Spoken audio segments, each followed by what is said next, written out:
Power in America is split three ways on purpose by design. One branch creates the rules, that's Congress. One branch carries out the rules, that's the president. And one branch decides whether those rules are even allowed to exist, that's the courts. Hold on to that map. Congress makes, president does, courts decide. Everything you're about to hear fits into that picture. Now, why did anyone build a government like this? To answer that, you have to go back to a group of people who were absolutely terrified of what happens when one person holds too much power. Before America existed, most of the world was run by kings.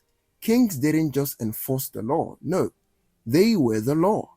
They made the rules. They decided what those rules meant. And if you disagreed, that was your problem. The founders of America had lived under that system, the British Crown, and they had just fought a brutal war to escape it. But here was their dilemma. They needed a government. You can't run a country without one. But they were so afraid of power concentrating in one place that their first attempt at government was almost too weak to function. It couldn't even collect taxes. It was 13 states loosely holding hands and hoping nobody invaded.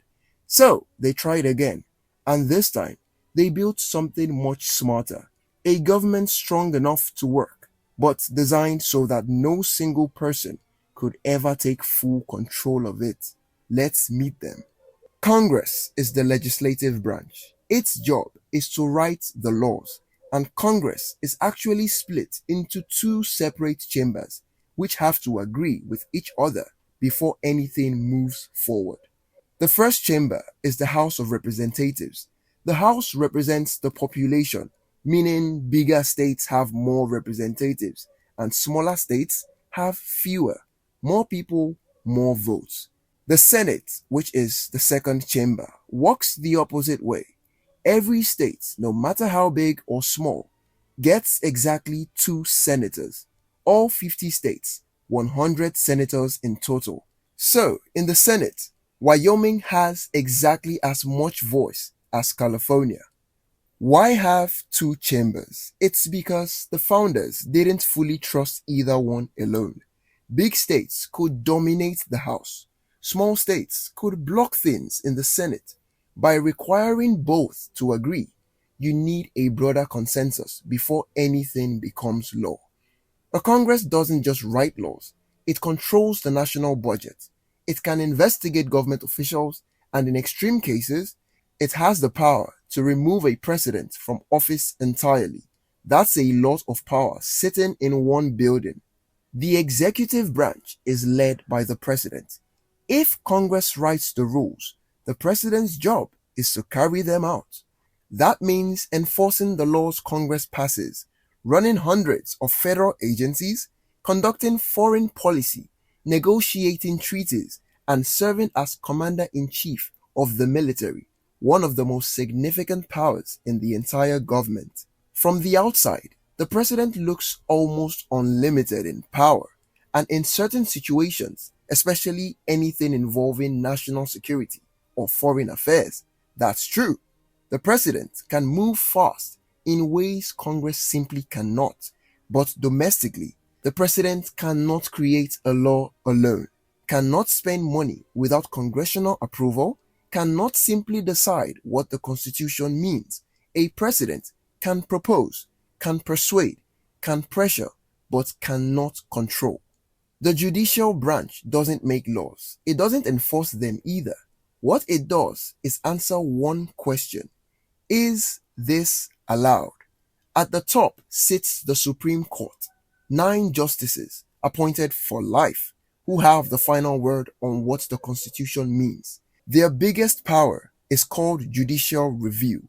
If Congress passes a law and someone believes it violates the Constitution, that challenge can work its way through the court system until it lands in front of those 9 justices. And they can strike the law down completely. It doesn't matter how popular the law was.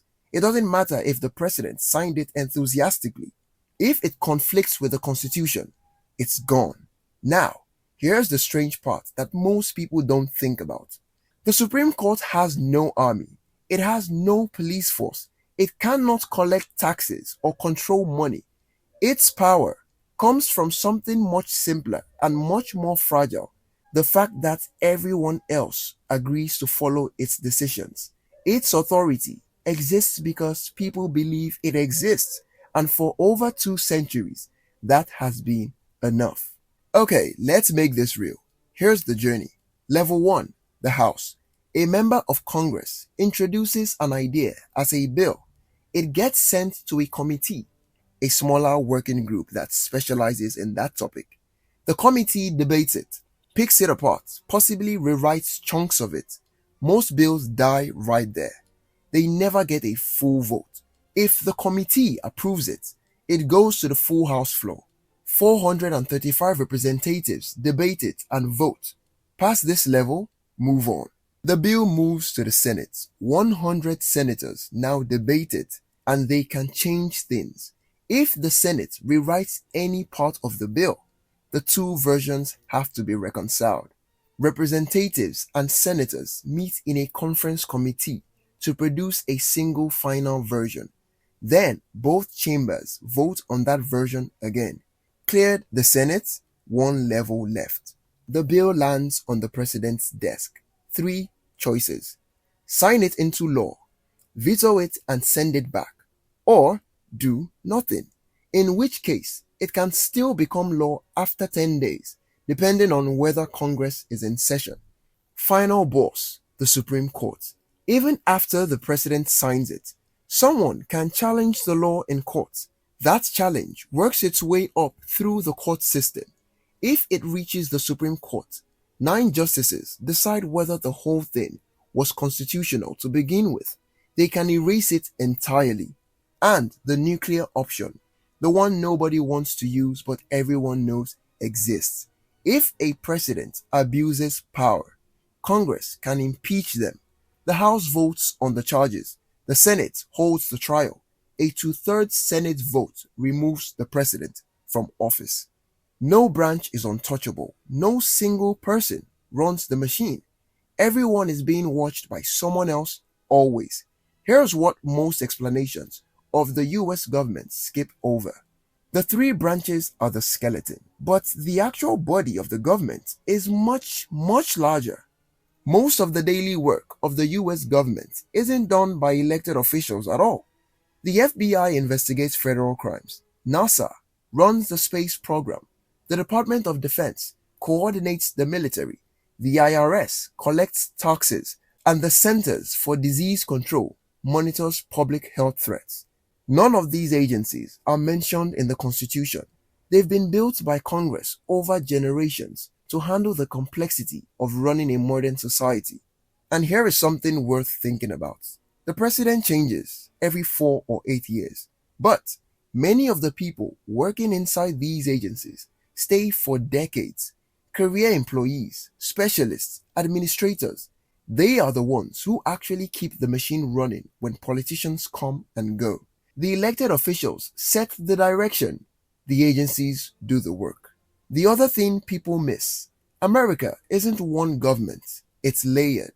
The federal government handles what affects the whole country: national defense, foreign policy, immigration, interstate commerce. But states control enormous parts of daily life: education, driver's licenses, healthcare policy, criminal law, local infrastructure.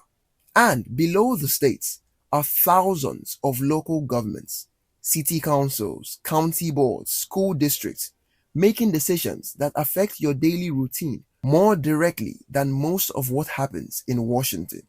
This layering of power is called federalism, and it means the real structure of American government isn't a triangle between 3 branches. It's a web that stretches from the White House all the way down to your local school board. So, after all that, who actually wins? Who really runs America? Honestly, it depends on what you are talking about. Military crisis: the president moves fast, makes decisions in real time, and has tools that Congress can't match for speed. Writing major laws that reshape society, that's Congress. No president can legislate alone, no matter how popular or determined they are. Protecting individual rights from majority rule, that's the courts. The Supreme Court has struck down laws that had overwhelming public support because those laws violated constitutional rights. Popularity doesn't override the Constitution. Federal budget and taxes, Congress again. Your school, your roads, your local police, mostly state and local government, independent of Washington entirely. Power in America isn't one place. It's scattered, divided, and constantly contested between branches, between federal and state governments, between elected officials and career agencies. And that's not an accident. That is the design. To continue learning more about the United States, subscribe and we'll see you in the next one.